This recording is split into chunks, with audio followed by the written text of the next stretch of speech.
আসসালামু আলাইকুম প্রিয় শিক্ষার্থী বন্ধুরা, আশা করি সবাই অনেক ভালো আছেন। আইফোন ফেস আইডি রিপারেশন কোর্সের প্রথম ক্লাসে আপনাকে স্বাগতম। এটি যেহেতু আমাদের আইফোন ফেস আইডি রিপারেশন কোর্সের প্রথম ক্লাস, তাই এই ক্লাসে আমরা জানব আইফোন ফেস আইডি কী এবং পরবর্তীতে জানব আইফোন ফেস আইডি কীভাবে কাজ করে। তো চলুন তাহলে আমরা প্রথমে জানি আইফোন ফেস আইডি কী। আইফোন ফেস আইডি হলো অ্যাপেলের একটি ফেসিয়াল রিকগনিশন প্রযুক্তি। এটি অত্যন্ত গুরুত্বপূর্ণ ফিচার যা প্রথম চালু করা হয়েছিল আইফোন এক্সের সাথে। এটি এমন একটি সিস্টেম যা দ্বারা ব্যবহারকারীর মুখ স্ক্যান করে ফোন আনলক করে থাকে। ফেস আইডি কেবল ফোন আনলক করার জন্যই নয়, এটি অ্যাপেল পে এর মতো পেমেন্ট সিস্টেম, অ্যাপ স্টোরে অ্যাপ কিনতে এবং বিভিন্ন সুরক্ষিত অ্যাপ বা ডাটায় প্রবেশ করতে ব্যবহার করা হয়। এটি অত্যন্ত সিকিউরড। চলুন তাহলে আমরা এখন দেখি ফেস আইডি কীভাবে কাজ করে।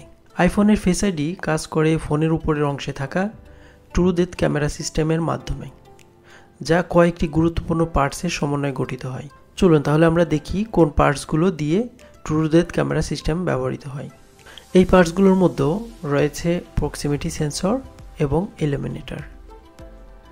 প্রক্সিমিটি সেন্সর এবং ইলুমিনেটর থাকে ইয়ার স্পিকার ফ্ল্যাক্সের সাথে, অথবা আমরা যেটিকে বলি প্রক্সিমিটি ফ্ল্যাক্স। তো আপনারা এখানে দেখতে পাচ্ছেন এটি হচ্ছে প্রক্সিমিটি সেন্সর।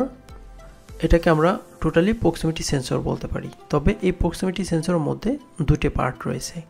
আপনারা এখানে উপরে দেখতে পাচ্ছেন এখানে যে দুটো ডট ডট দেখা যাচ্ছে, অর্থাৎ এইটি হচ্ছে প্রক্সিমিটি সেন্সর অ্যাকচুয়ালি, এবং নিচে যেটা দেখতে পাচ্ছেন এটা হচ্ছে একটা লাইট অ্যাকচুয়ালি, এটি হচ্ছে ফ্লাড ইলুমিনেটর। এটা আসলে কাজ করে এমনভাবে আমরা এটা খালি চোখে দেখতে পাই না, কিন্তু আমি আপনাদের এটি দেখাবো কিভাবে আমরা এটি দেখতে পারবো। এটা আমরা যখন ফেস আইডি ডায়াগনস্টিক করব, আমি আপনাদের দেখাবো কিভাবে আমরা এই লাইটটা দেখতে পারি। এটা আমাদের দেখতে হলে আমাদের কোনো একটা ফোনের ক্যামেরা লাগবে। আমরা ক্যামেরা দিয়ে যখন এটার উপর ধরবো, আমরা আমাদের ফোনের স্ক্রিনে দেখতে পারবো যে ওই লাইটটা ফ্ল্যাশ করতেছে। তো এইভাবে এই লাইটটার রিফ্লেক্ট দেখা যায়। তো এটা হচ্ছে ফ্লাড ইলুমিনেটর। তো এই প্রক্সিমিটি সেন্সর এবং ফ্লাড ইলুমিনেটরটি ফেস আইডির জন্য কাজ করে। এবং পরবর্তীতে যেটি রয়েছে সেটি হচ্ছে ডট প্রজেক্টর এবং ইনফ্রারেড ক্যামেরা। ডট প্রজেক্টর এবং ইনফ্রারেড ক্যামেরা অবস্থান হচ্ছে ফ্রন্ট ক্যামেরা এফিসি এর সাথেই। তো একই সাথেই ডট প্রজেক্টর, ফ্রন্ট ক্যামেরা এবং ইনফ্রারেড ক্যামেরা এই তিনটি একই বোর্ডের মধ্যে থাকে। এই তিনটি পার্টসের সমন্বয়ে ফেস আইডি আসলে কাজ করে থাকে। তাহলে চলুন এখন দেখি এই পার্টসগুলোর সমন্বয়ে কিভাবে এটি কাজ করে। ফেস আইডি এর প্রথম ধাপ হচ্ছে প্রক্সিমিটি সেন্সর এবং ফ্লাড ইলুমিনেটরের। প্রথমেই প্রক্সিমিটি সেন্সর শনাক্ত করে যখন কেউ ফোনের কাছাকাছি আসে। এরপর ফ্লাড ইলুমিনেটর সক্রিয় হয় এবং মুখের উপরে আলো প্রেরণ করে। এমনকি অন্ধকার পরিবেশেও এটি কাজ করে এবং অন্ধকারেও মুখ সঠিকভাবে দেখা যায়। এটি ইনফ্রারেড ক্যামেরাকে অন্ধকারেও সঠিকভাবে কাজ করতে সাহায্য করে। এবং দ্বিতীয় ধাপে যেটি রয়েছে সেটি হচ্ছে ডট প্রজেক্টর। যখন ফ্লাড ইলুমিনেটর সক্রিয় হয় এবং মুখের উপর আলো প্রেরণ করে, ঠিক সেই মুহূর্তেই ডট প্রজেক্টর ফেসের উপর প্রায় 30,000 অদৃশ্য ইনফ্রারেড ডট মুখের উপর প্রজেক্ট করে, অর্থাৎ আমাদের মুখের একটি 3D ম্যাপ তৈরি করে যা মুখের গঠনকে বিশ্লেষণ করে। এবং তৃতীয় ধাপে যেটি রয়েছে সেটি হচ্ছে ইনফ্রারেড ক্যামেরা। যখন ডট প্রজেক্টর আমাদের মুখের 3D ম্যাপ তৈরি করে, তখন ইনফ্রারেড ক্যামেরা মুখের ছবি তোলে এবং তা ফোনের সিপিইউতে পাঠায়। সিপিইউ এই ডাটা প্রক্রিয়া করে এবং সংরক্ষিত, অর্থাৎ আমরা যে আগে ফেস আইডি সেট করার সময় যে আমাদের মুখের ছবি দিয়েছি তার সাথে তথ্য তুলনা করে। যদি দেখে যে আমাদের সেভ করা মুখের সাথে আমাদের বর্তমান মুখের মিল হয়, তখনই আমাদের ফোনটিকে আনলক করে দেয়। যদি দেখে যে আমাদের মুখের সাথে কোনো মিল নেই, তাহলে কিন্তু ফোনটি আনলক হবে না। অ্যাকচুয়ালি এই প্রক্রিয়াতেই ফেস আইডি কাজ করে থাকে। আর এই পুরো প্রক্রিয়াটি সম্পন্ন করে থাকে নিউরাল ইঞ্জিন নামে একটি এআই সিস্টেম। এটি ব্যবহারকারীর মুখের ডট প্রজেক্টর এবং ইনফ্রারেড ক্যামেরা থেকে প্রাপ্ত তথ্য প্রসেস করে এবং সেটাকে ফোনে আগে থেকে সংরক্ষিত ব্যবহারকারী মুখের ম্যাপের সাথে তুলনা করে, যেটা আমি আপনাদের বললাম। যদি ব্যবহারকারী মুখের ম্যাপের সাথে মিলে যায় তাহলে সে ফোনটিকে আনলক করে। তো এটির পুরো প্রসেসটি করে নিউরাল ইঞ্জিন নামে একটি এআই সিস্টেম।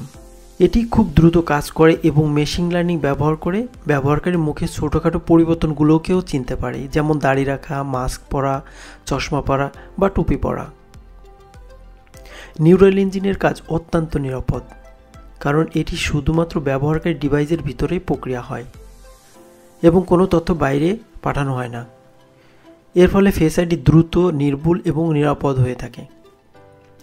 এছাড়া অ্যাপেলের মতে অন্য কোনো ব্যক্তি ব্যবহারকারী ফোন আনলক করার সম্ভাবনা প্রায় একবার যদি 1 মিলিয়ন বার চেষ্টা করে, অর্থাৎ 10 লক্ষ বার যদি চেষ্টা করে।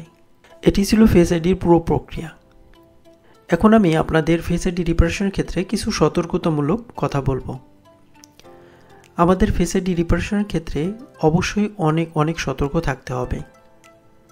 এখানে আমরা যে 3টি পার্টস দেখলাম, যেমন প্রক্সিমিটি সেন্সর, ডট প্রজেক্টর এবং ইনফ্রারেড ক্যামেরা, এই 3টি পার্টস আইফোন ফেস আইডির জন্য খুবই গুরুত্বপূর্ণ।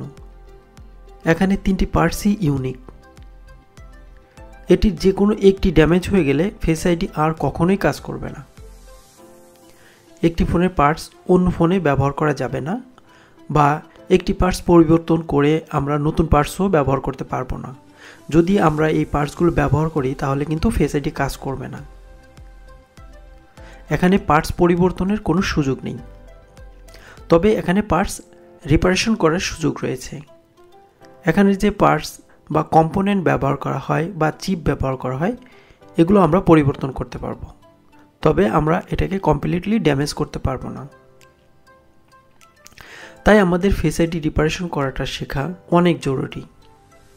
এ কোর্সে আমি আপনাদের শেখাবো ফেস আইডি কম্পোনেন্ট বা পার্টসগুলো কিভাবে রিপেয়ার করতে হয়। এ কোর্সে আমি আপনাদের মাদারবোর্ড রিলেটেড কোনো রিপারেশন দেখাবো না, কারণ মাদারবোর্ডের কাজ যদি আমাদের দেখতে হয় তাহলে আমাদের আলাদা স্কিলের প্রয়োজন হবে, কারণ এখানে অনেক বিষয় রয়েছে। তবে ফেস আইডি প্রবলেমের ক্ষেত্রে 99% প্রবলেম হয়ে থাকে এই পার্টসগুলো থেকে, 1% মাদারবোর্ড থেকে হয়ে থাকে।